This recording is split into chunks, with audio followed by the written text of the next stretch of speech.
Welcome to BC the Traveler. जय बोलो राधा कृष्ण भगवान की श्री गुरुभ्यो नमः। मातृदेवो भव, पितृदेवो भव, अतिथि देवो भव, आचार्य देवो भव, रैतु देवो भव, जवान देवो भव।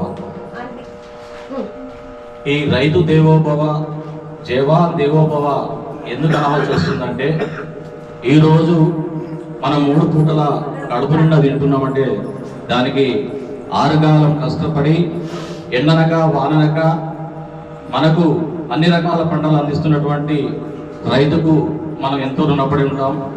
కాబట్టి వారు మన కడుపు నిండా అన్నం పెడుతున్నారు కాబట్టి వారిని రైతు దేవో భవగా మనం పిలవచ్చు. అలాగే మనం కంటి నిండా నిద్రపోతున్నామంటే కారణం సరిహద్దులో సైనికులు. అలాంటి సైనికులకు మనం ఏమిచ్చినా తక్కువనే. అటువంటి సైనికులను కూడా మనం దేవులతో పాటు వారిని కూడా స్మరించుకోవడంలో తప్పులేదు. అయితే ఈ కార్యక్రమం ఈరోజు శ్రీ కటకం భూమయ్య గారి ఇంట్లో జరిగింది. చాలా అద్భుతంగా జరిగింది. లక్ష్మీ అక్క గారు పాట పాడారు, కరుణించలేదు, కటాక్షం చూపలేదు, ఇంకా రాలేదని. ఎప్పుడో వచ్చిండు, చూసిండు, రాముడు వచ్చిండు, కృష్ణుడు వచ్చిండు.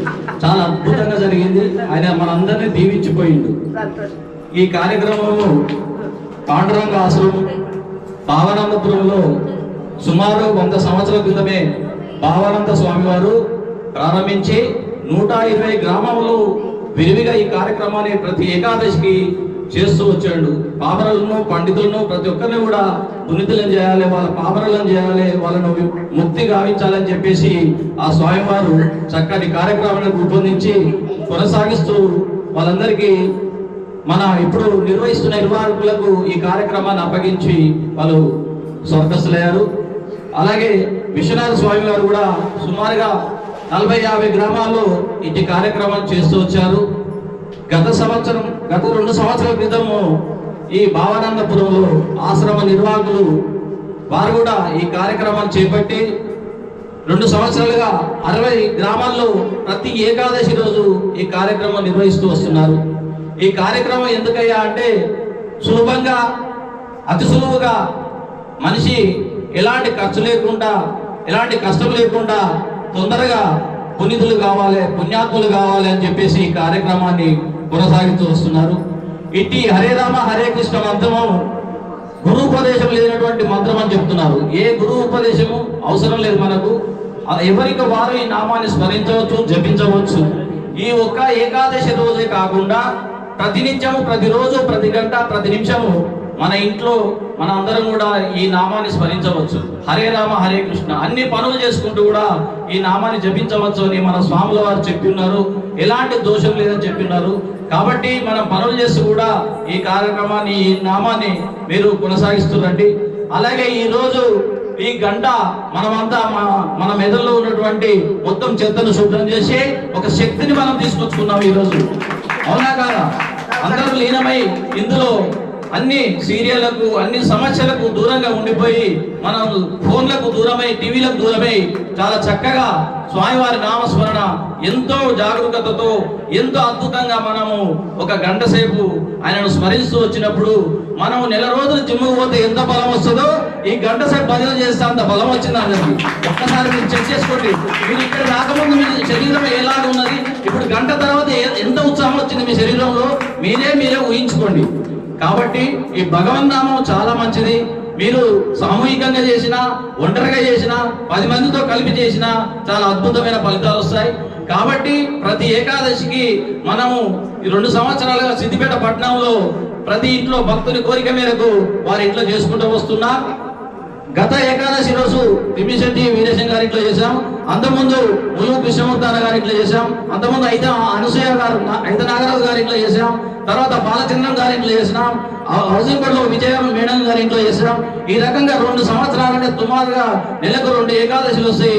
48 ఏకాదశులు అద్భుతంగా కొనసాగుతూ తీసుకొస్తున్నాం. ఇటు కార్యక్రమానికి మీ శ్రీనుతి ట్రావెల్ వారు మన కార్యక్రమాన్ని అద్భుతంగా వాళ్ళ వీడియో వాళ్ళ యూట్యూబ్ లో చిత్రీకరించి మళ్ళీ మనకు చూపెడుతూ ఈ 30-40 మందే కాదు 30-40 వేల మంది ఈ కార్యక్రమం వాళ్ళ యూట్యూబ్ ఛానల్ ద్వారా చూస్తున్నారని మీకు విన్నవిస్తున్నాను. మీరు గ్రహించాలి. ఈ గంట సేపు కార్యక్రమాన్ని మీ శ్రీ ట్రావెలర్లో యూట్యూబ్ ఛానల్లో మీరు చూడవచ్చు.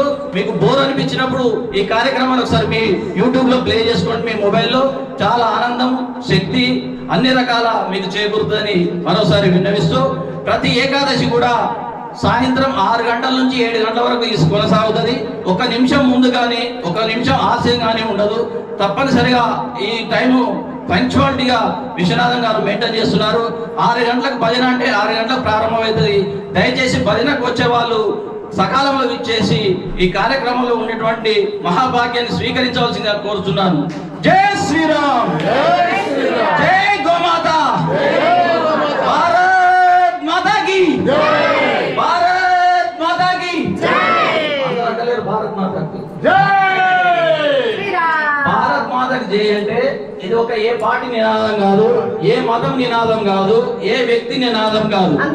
అందరికి మనకు మనం చేకూర్చుకున్నట్టు మన మందిరాలకు, మన దేవుళ్లకు, భారతదేశంలో ఉన్నటువంటి 150 కోట్లకు మందికి మనం చేయగొట్టినట్టు. భారత మాతకు జై అంటే మన అందరికి మనమే చేయగొట్టుకున్నాడు. గోమాతలకు, క్రిమి కీటకాలకు, ప్రతి ఒక్కటి పశుపక్షాదులకు అన్నిటి కూడా చేయగొట్టిన పుణ్యం వస్తుంది, లాభం వస్తుంది. మరొకసారి భారత్ మాతా కీ, భారత్ మాతా కీ, భారత్ మాతా కీ.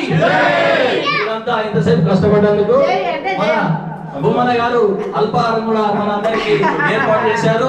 చాలా చక్కగా అల్పాహారం